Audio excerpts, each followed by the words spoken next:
Hi, അപ്പോൾ നമുക്ക് നമ്മൾ കണ്ടിന്യൂഷൻ സിലബസിൻ്റെ പാർട്ടായിട്ട് എടുക്കുകയാണ്. നെക്സ്റ്റ് ടോപ്പിക് എന്ന് പറയുന്നത് ഫ്രീസിംഗ് ആണ് അല്ലേ. നമ്മുടെ സിലബസിൽ വരുന്ന നെക്സ്റ്റ് ടോപ്പിക്ക് ഫ്രീസിംഗ് ആണ്. അപ്പോൾ ഫ്രീസിങ്ങിൻ്റെ പ്രധാനപ്പെട്ട പോയിന്റ്സ് മാത്രമാണ് പറയുന്നത്. ഫ്രീസിങ് അധികം നമ്മൾ ക്വസ്റ്റ്യൻസിന് കണ്ടുവരാറില്ല. ഫ്രീസിങ് ഓപ്ഷൻസിലൊക്കെ കാണും, മറ്റ് കൺഫ്യൂസിങ് ഓപ്ഷൻസിൽ കാണും. എന്നാലും വലിയ ഇമ്പോർട്ടൻ്റ് ആണോ എന്ന് ചോദിച്ചാൽ ഫ്രീസിങ് അത്ര ഇമ്പോർട്ടൻ്റ് അല്ല. അപ്പോൾ ഫ്രീസിങ് നോക്കാം. മോസ്റ്റ്ലി ഇതെല്ലാം തന്നെ അപ്രോക്സിമേറ്റ് വാല്യൂസ് ആണ് പറയുന്നത്. Most foods freeze between -1°C to -3°C ആണ് അല്ലേ. മിക്ക ഫുഡ് സബ്സ്റ്റിറ്റ്യൂട്ട്സും നമ്മൾ ഫ്രീസ് ചെയ്യുന്ന ടെമ്പറേച്ചർ ചില്ലിങ്ങും ഫ്രീസിങ്ങും രണ്ടാണ്.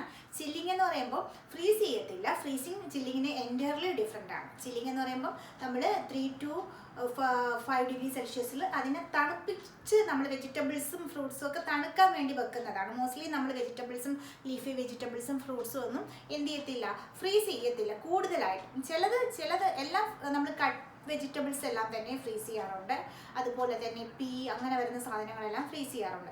പക്ഷേ നോർമൽ വെജിറ്റബിൾസ് ഒന്നും തന്നെ നമ്മൾ ഫ്രഷ് വെജിറ്റബിൾസോ ഫ്രൂട്ട്സ് നമ്മൾ എന്ത് ചെയ്യില്ല, ഫ്രീസ് ചെയ്യാറില്ല. ഓക്കെ, അപ്പോൾ നമുക്ക് നോക്കാം. മോസ്റ്റ് ഫുഡ്സും ഫ്രീസ് ചെയ്യുന്നത് -1 to -3°C ആണ്. അതായത് 0°C വാട്ടർ ഫ്രീസ് ചെയ്യുന്നതിനേക്കാളും താഴെ. എന്തുകൊണ്ട് അതിന് താഴെ ഫ്രീസ് ചെയ്യുന്നതെന്ന് വെച്ചാൽ നമ്മൾ ഇതിനകത്ത് എന്തൊക്കെയാണുള്ളത്, ഷുഗർ അല്ലേ, കാർബോഹൈഡ്രേറ്റ്സ് ഉണ്ട്, പ്രോട്ടീൻസ് ഉണ്ട്. അപ്പോൾ അതൊക്കെ ഫ്രീസ് ആകാൻ നമ്മൾ എന്താണ്, വാട്ടർ ഫ്രീസിങ് പോയിന്റിനേക്കാളും താഴോട്ടാണ്. വാട്ടറിൻ്റെ ഫ്രീസിങ് പോയിന്റിനേക്കാളും താഴെയാണ് അതിൻ്റെ എല്ലാം ഫ്രീസിങ് പോയിന്റ് വരുന്നത്. അതുകൊണ്ടാണ് -1 to -3°C എന്ന് പറയുന്നത്. അപ്പം ഈ ഫ്രൂട്ടും വെജിറ്റബിൾസും ഒക്കെ ഫ്രീസ് ചെയ്യാൻ എടുക്കുന്നത് -1 to -3°C ആണ്. ഞാൻ പറഞ്ഞത് നിങ്ങൾക്ക് മനസ്സിലായെന്ന് വിചാരിക്കുന്നു. നമ്മൾ ഫ്രഷ് ഫ്രൂട്ട്സും വെജിറ്റബിൾസും ഒന്നും ഫ്രീസ് ചെയ്യാറില്ല അധികം. ഓക്കെ, ഫ്രഷ് ഫ്രൂട്ട്സും വെജിറ്റബിൾസും ഒക്കെ നമ്മൾ ചില്ല് ചെയ്യാറേ ഉള്ളൂ, തണുപ്പിക്കാറേ ഉള്ളൂ. നമുക്കറിയാം, സൂപ്പർ മാർക്കറ്റിലൊക്കെ പോകുമ്പോൾ ചില്ലിങ് സെക്ഷനിലാണ് ഫ്രൂട്ട്സും വെജിറ്റബിൾസും അതുപോലെ തന്നെ നമ്മുടെ ദോശ, ഇഡ്ഡലി, ബാറ്റർ ഇതെല്ലാം നമ്മൾ കാണുന്നത്. അതെല്ലാം ചില്ലിങ് ടെമ്പറേച്ചറിലായിരിക്കും. അതായത് ഒരു 3 to 5°C നമ്മൾ പിന്നെ കട്ട് വെജിറ്റബിൾസ് നമ്മൾ പാക്കറ്റിൽ വാങ്ങിക്കുന്ന റെഡി ടു കുക്ക് ആയിട്ടുള്ള വെജിറ്റബിൾസ്, അതുപോലെ തന്നെ റെഡി ടു കുക്ക് മീറ്റ്, ഇതെല്ലാം തന്നെ നമ്മൾ എന്ത് ചെയ്യും, ഫ്രീസ് ചെയ്യാറുണ്ട്. മീറ്റ് ഫ്രീസ് ചെയ്യാറുണ്ട്, ഫിഷും ഫ്രീസ് ചെയ്യാറുണ്ട്. ദെൻ റോ ഫിഷും റോ മീറ്റും, അതായത് ഫ്രഷ് ചിക്കൺ ഓർ ഫ്രഷ് മീറ്റ്, അത് വരുന്ന ഫ്രഷ് ഫിഷ്, ഇതൊന്നും നമ്മൾ ഫ്രീസ് ചെയ്യാറില്ല. ഇതെല്ലാം തന്നെ നമ്മൾ ചില്ലിങ് ടെമ്പറേച്ചറിലാണ് സ്റ്റോർ ചെയ്യുന്നത്. ഓക്കെ, നോക്കാം. ഫ്രഷ് ആയിട്ടുള്ള ഫ്രൂട്ട്സും വെജിറ്റബിൾസ് ആൻഡ് എന്താണ് മീറ്റ്സ് നമ്മൾ ചില്ലിങ് ടെമ്പറേച്ചറിലും, അതുപോലെ തന്നെ ഫ്രഷ് നമ്മൾ ഫ്രോസൺ ആക്കുന്ന സമയത്താണ് ഇതെന്ത് ചെയ്യുന്ന ഫ്രീസിങ് ടെമ്പറേച്ചറിലും സ്റ്റോർ ചെയ്യുന്നത്. ഓക്കെ, ദെൻ മീറ്റിൻ്റെ ഫ്രീസിങ് ടെമ്പറേച്ചർ എന്ന് പറയുന്നത് അപ്രോക്സിമേറ്റ്ലി -1°C to -2°C ആണ്. മീറ്റിൻ്റെത് -1 to -2°C ആണ്. നമ്മുടെ മിക്ക ഫുഡ്സും ഫ്രീസ് ചെയ്യുന്നത് -1 to -3°C. ഓക്കെ, ഇതാണ് അതിൻ്റെ ഫ്രീസിങ് ടെമ്പറേച്ചർ. എന്തുകൊണ്ട് ഈ ടെമ്പറേച്ചർ എടുത്തു എന്ന് ഞാൻ പറഞ്ഞല്ലോ. വാട്ടറിനേക്കാളും കൂടുതൽ ഡെൻസർ ആയിരിക്കും നമ്മൾ അതിനകത്ത് വരുന്ന എന്താണ് ഷുഗർ ആൻഡ് അതർ കമ്പോണൻസ്, അപ്പം ബയോമോളിക്യൂൾസ്. അപ്പോൾ അത് ഫ്രീസ് ചെയ്യാനുള്ള ടെമ്പറേച്ചറാണ് ഇത്. ദെൻ ഫിഷ് എന്ന് പറയുന്നത് അപ്രോക്സിമേറ്റ്ലി -2°C ഫ്രീസ് ചെയ്യുന്നത്. -2°C മീറ്റ് -1 to -2, ഫിഷ് വരുമ്പോൾ -2°C ഫ്രീസ് ചെയ്യുന്നത്.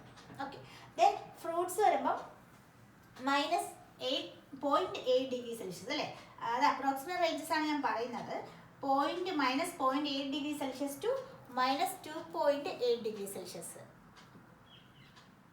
0.8°C to -0.8°C to -2.8°C നമ്മുടെ ഫ്രൂട്ട്സ് പെട്ടെന്ന് ഫ്രീസ് ആകും. വാട്ടർ കണ്ടന്റ് കൂടുതലായതുകൊണ്ട് പെട്ടെന്ന് ഫ്രീസ് ആകും. അതാണ് -2. എല്ലാ ഫ്രൂട്ട്സും അല്ല, ചില ഫ്രൂട്ട്സിൽ വാട്ടർ കണ്ടന്റ് കൂടുതലായിരിക്കും. ഫോർ എക്സാമ്പിൾ എന്താണ്, ഗ്രേപ്സ് ഒക്കെ വാട്ടർ കണ്ടന്റ് കൂടുതലായിരിക്കും. ഗ്രേപ്സ് ഒന്നും നമ്മൾ കൂടുതൽ ഫ്രീസ് അധികം ചെയ്യാറില്ല. അപ്പം അത് ഇപ്പം വാട്ടർ കണ്ടന്റ് അനുസരിച്ചാണ് ഫ്രീസിങ് ടെമ്പറേച്ചർ കുറയുകയും കൂടുകയും ചെയ്യുന്നത്. ദെൻ സ്റ്റോറേജ് ടെമ്പറേച്ചർ നോക്കാം. ഫ്രീസിങ് സ്റ്റോറേജ് ടെമ്പറേച്ചറിൽ മൂന്നായിട്ട് തിരിച്ചിട്ടുണ്ട്. ഒന്ന് blast freezing, 2 cold storage, 3 deep freezing. Blast freezing എന്ന് പറയുമ്പോൾ നമ്മൾ സഡൻ ആയിട്ട് ഫ്രീസ് ചെയ്യുന്നതാണ്. റാപ്പിഡ് ഫ്രീസിങ് ആണ്. -30 to -40°C പെട്ടെന്ന് ഫ്രീസ് ചെയ്യുന്നതിനാണ് നമ്മൾ എന്തെന്ന് പറയുന്നത്, ബ്ലാസ്റ്റ് ഫ്രീസിങ് എന്ന് പറയുന്നത്. ഓക്കെ, ദെൻ അടുത്തത് കോൾഡ് സ്റ്റോറേജ്. മെയിൻറ്റെയിൻഡ് കോൾഡ് സ്റ്റോറേജും ഒരുപാട് നാൾ സൂക്ഷിക്കാൻ വേണ്ടിയിട്ടാണ് നമ്മൾ കോൾഡ് സ്റ്റോറേജ് ചെയ്യുന്നത്. ഓക്കെ, നമ്മൾ ഫ്രീസിങ്ങിൽ 3 ടൈപ്സ് ഉണ്ട്. ഒന്ന് ബ്ലാസ്റ്റ് ഫ്രീസിങ്, ഒന്ന് കോൾഡ് ഫ്രീ സ്റ്റോറേജ്, ഒന്ന് ഡീപ് ഫ്രീസിങ്. കോൾഡ് സ്റ്റോറേജിൽ നമ്മൾ ഫ്രൂട്ട്സും വെജിറ്റബിൾസും മീറ്റ്സും ഒക്കെ ഒരുപാട് നാൾ നമ്മൾ കോൾഡ് സ്റ്റോറേജ് ചെയ്ത് സൂക്ഷിക്കാറുണ്ട്. 6 months ആൻഡ് എബോവ് സൂക്ഷിക്കാറുണ്ട്. ഇത് -18°C ഓർ ബിലോ, അല്ലെ, -18°C ഓർ അതിൻ്റെ താഴെ നമ്മൾ ലോങ് ടേം പ്രിസർവേഷന് വേണ്ടിയിട്ടാണ് കോൾഡ് സ്റ്റോറേജ് ചെയ്യുന്നത്. ബ്ലാസ്റ്റ് ഫ്രീസിംഗ് എന്ന് പറയുമ്പോൾ നമ്മൾ പെട്ടെന്ന് സഡൻ ആയിട്ട് അതിനകത്തുള്ള ഷുഗർ കണ്ടന്റും ബാക്കിയെല്ലാം തന്നെ സോളിഡ് സ്റ്റേറ്റിലേക്ക് കൊണ്ടുപോകുന്നതാണ് ബ്ലാസ്റ്റ് ഫ്രീസിംഗ് എന്ന് പറയുന്നത്. -30 to -40°C. കോൾഡ് സ്റ്റോറേജിൽ ടെമ്പറേച്ചർ കുറവായിരിക്കും, പക്ഷേ ഇത് ലോങ് ടേം പ്രിസർവേഷന് വേണ്ടിയിട്ടാണ് കോൾഡ് സ്റ്റോറേജ് നമ്മൾ യൂസ് ചെയ്യുന്നത്. ഓക്കെ, ദെൻ ഡീപ് ഫ്രീസിംഗ് ആകുമ്പോൾ ഇവിടത്തെക്കാളും ടെമ്പറേച്ചർ ബ്ലാസ്റ്റ് ഫ്രീസിങ്ങിനേക്കാളും കൂടുതലായിരിക്കും. -30 to -60°C ആയിരിക്കും.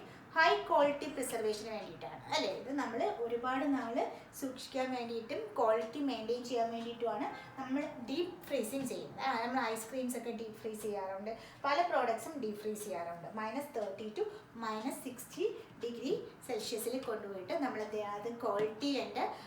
ക്വാളിറ്റി മെയിൻറ്റെയിൻ ചെയ്യുക. ക്വാളിറ്റി മെയിൻറ്റെയിൻ ചെയ്യുക മീൻസ് അതിൻ്റെ ന്യൂട്രീഷണൽ വാല്യൂസിനൊന്നും യാതൊരു മാറ്റവും ഇല്ലാതെ സൂക്ഷിക്കാൻ വേണ്ടിയിട്ടാണ് നമ്മൾ എന്ത് ചെയ്യുന്നത്, ഡീപ് ഫ്രീസ് ചെയ്യുന്നത്. അപ്പം നമ്മൾ ഫ്രീസിങ്ങിൻ്റെ പ്രധാനപ്പെട്ട പോയിൻറ്റ്സ് ആണ് പറഞ്ഞത്.